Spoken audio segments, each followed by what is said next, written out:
राम जी की सीताराम सीताराम सीताराम कहिए जाहि विधि राखे राम वाहि विधि रहिए। रामचरित्र मानस अति पावन सहस सरस अति मन भावन। पुनि पुनि कीतने हो सुनाए सुनाए हिय की प्यास बुझत न बुझाए। तो कल की कथा जहाँ पे हमने विश्राम किया था, आज उसके आगे कथा कहता हूँ, सुनिएगा। सुनहि मातु मैं दिखयस सपन सुनावहु तोहि सुंदर गौर सुबि प्रवर अस उपदेशहु मोहि। माता जी नैना देवी जो है अपनी पुत्री के पास जाके कुछ कहना चाह रही लेकिन नहीं कह पाई। तो माता, आपको पता है पार्वती जी सर्वज्ञ व्यापक हैं, सब जानते हैं, भवानी हैं। तो उन्होंने पहले ही इस बात के लिए कह दिया कि जो माता कहना चाह रही हो, वो क्या कहना चाह रही हो वो उन्होंने पहले ही कह दिया। माँ सुन, मैं तुझे सुनाती हूँ। मैंने ऐसा स्वप्न देखा है कि मुझे एक सुंदर गौर वर्ण श्रेष्ठ ब्राह्मण ने ऐसा उपदेश दिया है। उन्होंने कोई स्वप्न देखा है जिसमें एक श्रेष्ठ ब्राह्मण ने एक उपदेश दिया है। सुनिएगा क्या उपदेश दिया है। करहि जाय तपशैल कुमारी नारद कहा सो सत्य विचारी। मातु पितहि मु पुनि यह मत भावा तप सुख प्रद दुख दोष न सावा। हे पार्वती, नारद जी ने जो कहा है उसे सत्य समझकर तुम जाकर तप करो। फिर यह बात तेरे माता पिता को भी अच्छी लगी।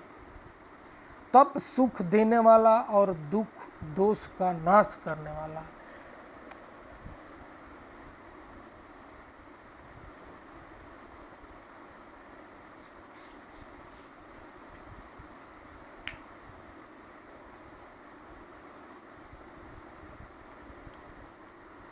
माता पार्वती ने ब्राह्मण जी की बात सुनाई है माता जी को कि उन्होंने क्या कहा। हे पार्वती, मैया जी को कह रहे हैं कि आप जाओ, जो नारद मुनि ने आपको जो तप करने के लिए कहा है वो तप करिए।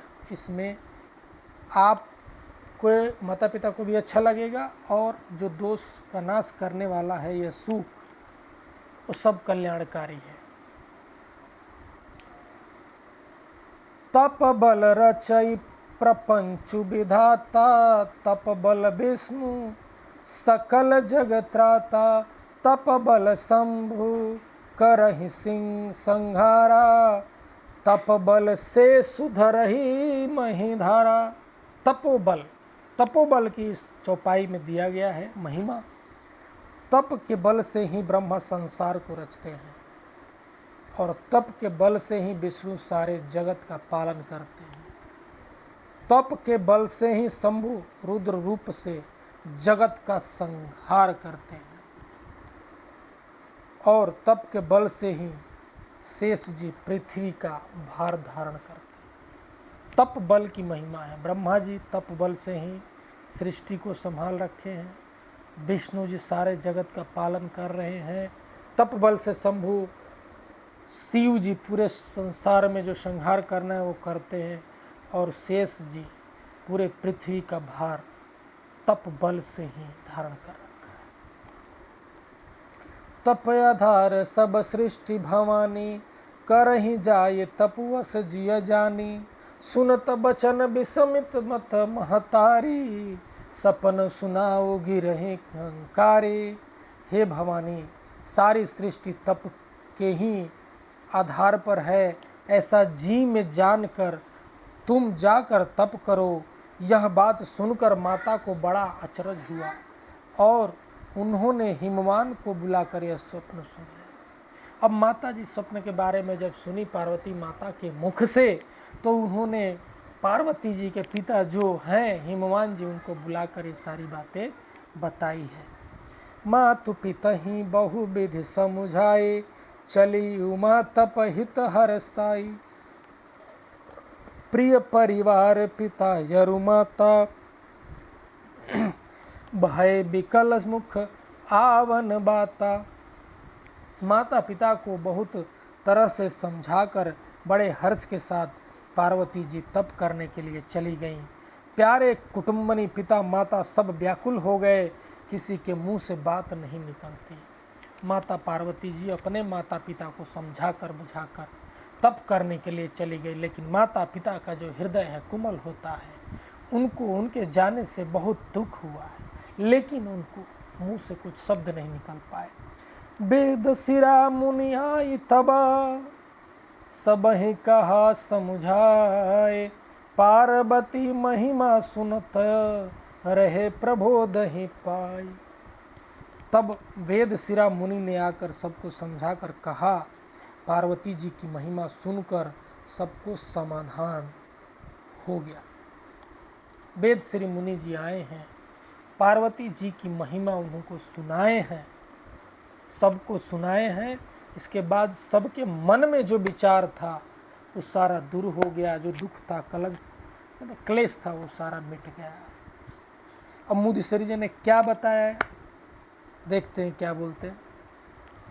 उर्धरि उमा प्राणपति चरना, जाई विपिन लागो तपु करना।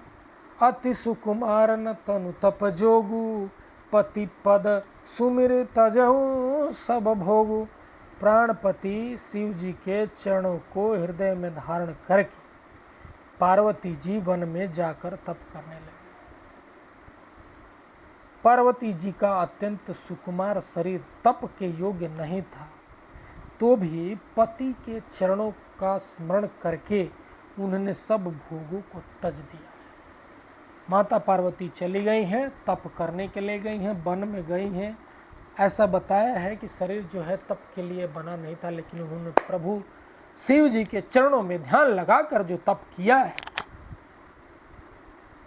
और तप करने लगी हैं। नित नव चरण उपज अनुरागा, बिसर देह तप ही मनु लागा। संबत सहस फूल फल खायो, संबत सहज मूल फल खायो। सागु खाए सत बरस गंवायो। स्वामी के चरणों में नित्य नया अनुराग उत्पन्न होने लगा। तप करने से नया अनुराग उत्पन्न होने लगा और तप में ऐसा मन लगा कि शरीर की सारी शुद्ध बिसर गई। 1000 वर्ष तक उन्होंने मूल और फल खाए, फिर 100 वर्ष साग खाकर बिताया। माता पार्वती तप करने लगी हैं। तप ऐसा किया कि चरणों में जितना मन लगाया उतना उनको आनंद आया। तप करने में मन लग रहा है और 1000 वर्ष तक उन्होंने मूल फल खाकर तप किए हैं। आगे फिर 100 वर्ष साग खाकर उन्होंने तप किया, तो टोटल कितने हो गए? 1100 वर्ष। कछु दिन भोजन बरि बतासा, किए कठिन कछु दिन उपवासा। बेल पाती मही परई सुखाए, 3 सहस संबत सोई खाए। कुछ दिन जल और वायु का भी भोजन किया और कुछ दिन कठोर उपवास भी किए। जो बेलपत्र सूख कर पृथ्वी पर गिरते थे, 3000 वर्ष तक उन्हीं को खाया है। 1000 वर्ष तक फल कंदमूल फल खाए हैं, 100 वर्ष तक सूखे साग खाए हैं और 3000 वर्षों तक जल वायु और जो बेल के पत्ते सूख कर नीचे गिर जाते हैं उनको खाकर उन्होंने बिताया है। तप की समझिए, 1100 वो हो गए, 3 ये हो गए, 4100 वर्ष तो हो गए तप करते करते। 4100 वर्ष, 4100। पुनि परिहरे सुखा ने उपरना, ऊ महीनामु तब भयहु अपहरना। देखी मही तप खीन शरीरा, ब्रह्म गिरा भय गगन गंभीरा। फिर सूखे वर्ण पर्ण पत्ते भी छोड़ दिए, तभी पार्वती का नाम अपर्णा हुआ। तप से उमा का शरीर क्षीण देखकर आकाश से गंभीर भविष्यवाणी हुई है। इतना दिन तो उन्होंने कुछ खाया, फिर सबको खाना भी छोड़ दिया है, पत्ते खाना भी छोड़ दिया। पार्वती जी का नाम पत्ता खाना छोड़ दिया, इसलिए अपर्णा बना है। पर्ण मतलब होते हैं पत्ते, अपर्णा मतलब पत्ते नहीं खाए, इसलिए अपर्णा बना। तब से उनका शरीर जो है छीण देकर आकाश से गंभीर भविष्यवाणी हुई। भविष्यवाणी, भयहु मनोरथ सुफल तब, सुनु गिरिराज कुमारी। परिहर दुसह लेस सब, अब मिले हाई त्रिपुरारी। अब मिले हैं त्रिपुरारी।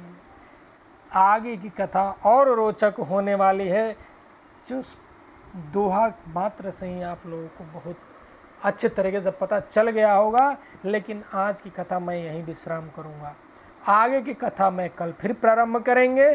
तब तक के लिए हमें अनुमति दीजिए।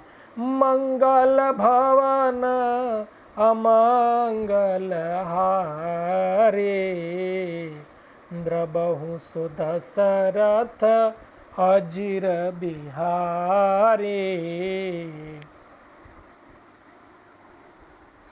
कथा विसर्जन हो तु है, सुनहु वीर हनुमान। राम लक्ष्मण श्री जानकी, सदा करहु कल्याण। एक घड़ी आधो घड़ी, आधो में पुनियाद। तुलसी संगत साधु के, कटय कोटय अपराध। जो जन जहाँ से आया हूँ, कथा सुनई मन लाए। अपने अपने धाम को विदा हो हर्षाय। श्रोता सब आश्रम गयो, शंभु गयो कैलाश। रामायण मम हृदय में, आई करहूँ तुम वास। बोलिए श्री रामचंद्र भगवान की जय जय। बोलिए श्री बजरंगबली की जय जय।